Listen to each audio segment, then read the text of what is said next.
So welcome to Dr. Teresa Mular, the filmmaker behind The Muse, The Mountain.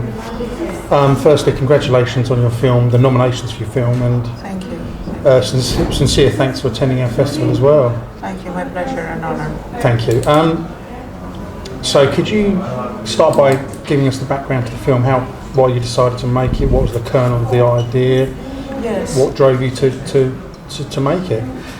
The reason I wanted to make this film was the fact that I met this woman in the mountains of Costa Rica who ran a cooperative. She was a manager. I went in by serendipitous reasons, just checking and seeing their artisan work. And I spoke to her in Spanish, and I asked her to tell me the story of this cooperative. And she mentioned that they were a group of 83 women, and that they had to struggle a lot to get to where they were. Yeah. But that they were not known beyond their own confines, beyond the mountains. That it was hard to get to be known beyond them. So with that clicked my neurons, and I thought, maybe I could tell this story to others and get their story beyond the limits of the mountains of Costa Rica. So that was the kernel of this project.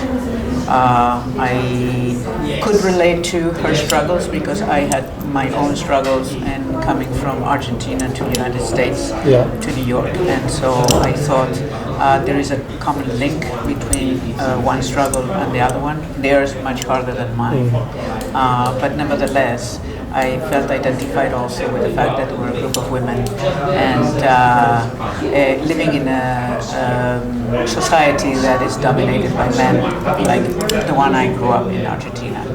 So that connection, but most of all the need I felt to tell the story to others. So you've seen this intriguing story. You've decided actually this will make a great documentary. Yes. But where do you go from there? I mean, what's the next step, I guess? The next step was I was there for a vacation, so I said, could I ask permission, or I wrote to her. I got her. I got her phone also. I called her. And I said, I would like to do a documentary. Would you give me your approval? And she said, sure. Wow. And then I said, well, I would like to interview you, but other women that I don't know. Maybe you can get me some number of women, 3 per day. And she said, okay. So months later, I came to film. Yeah. And she had prepared a list of 3 women for every day for 9 days. And I didn't know any of these women. The only one that I knew was her. The original contact, yeah. Yes.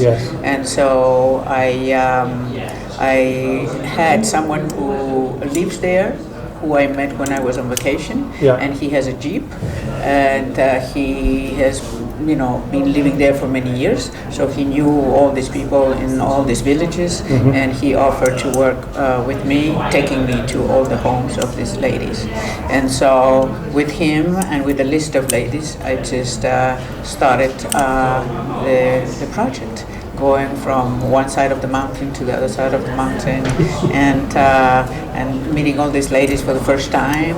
Some of their husbands were wondering what was I doing there. Yes. And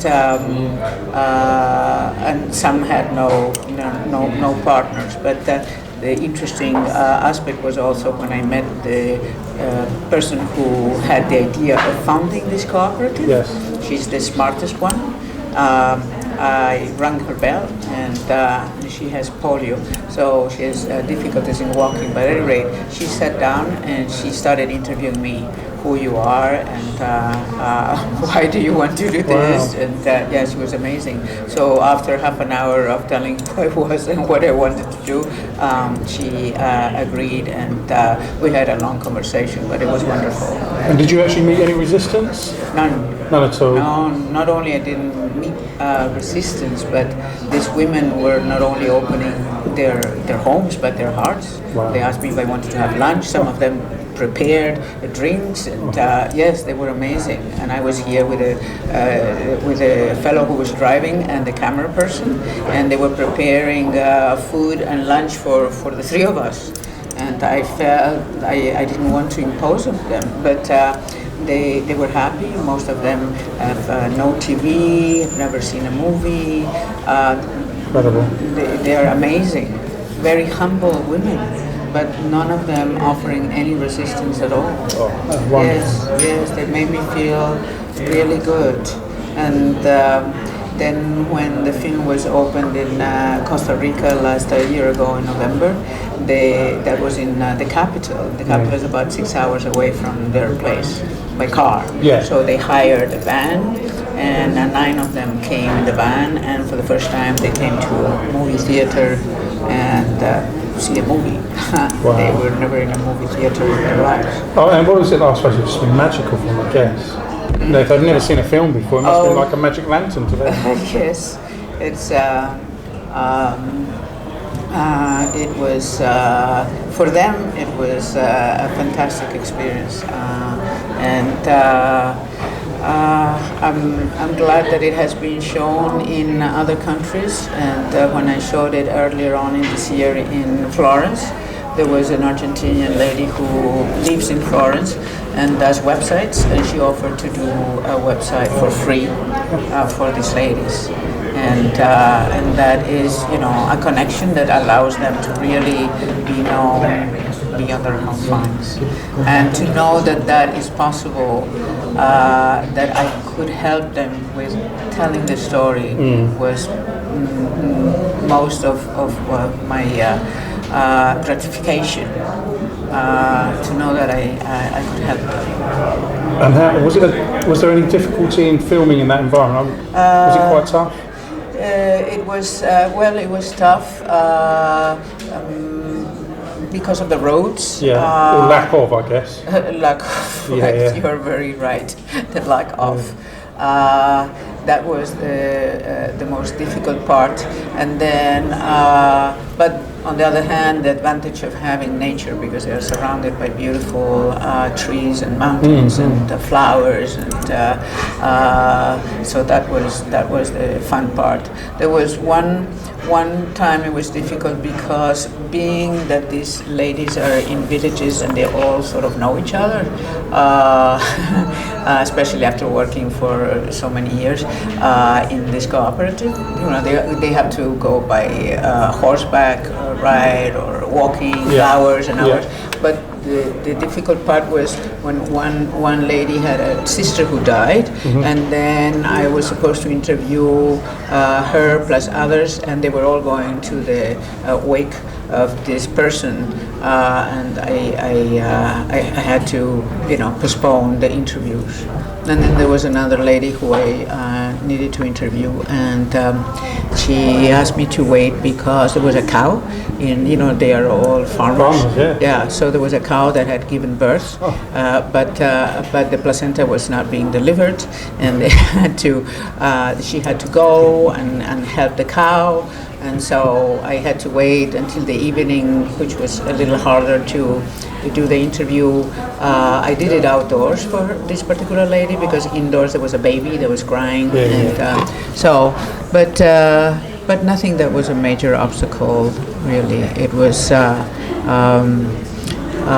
interesting also trying to rearrange their place inside if I interviewed them indoors and moving all the furniture around. Then one of the ladies I was interviewing, and suddenly her phone rang, and the fellow who was driving me went to pick up the phone and ask who was calling, and it was the son of this lady, and the man that was the driver said to him, she's being interviewed.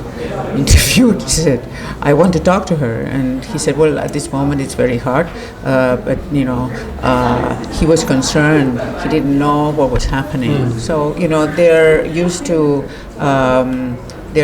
a lifestyle that is very different from, or far removed from, anything that has to do with movies and documentaries and cameras. I mean, it's completely alien to them, I guess. the grandchild of this lady who went to take care of her cow was saying, when he saw the camera and the lights, he said, "What are they going to do to my grandmother?" Seriously? Yes, he said, no, what are we going to do to my grandmother? He thought maybe I don't know what he thought.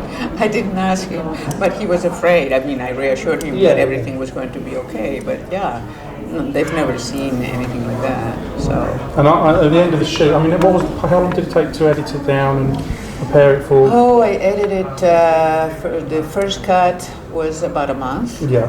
And the final cut was about a week to 10 days. Right. Yeah. And that's the final version? Yes, the final version with English subtitles. Right. Yeah. And what's next? Have you got anything else planned? Yes, I am in the middle of a project that entails women from South America immigrating to New York. Right. And their struggles Right. and their successes. Oh, right, fascinating. So again, it touches upon the challenges of a woman as a minority in their own milieu, like the ones from Costa Rica, or in a different one, which is sort of a tough place to live and work in New York. I think for anybody, man, woman, coming from even the Midwest or the West Coast, New York is a rough city and place. But so this is the story. I am almost finished with the shooting, and I just have to add one more scene, and then I will be ready to edit. Wonderful. Thank you very much for your time. Thank you. Thank you.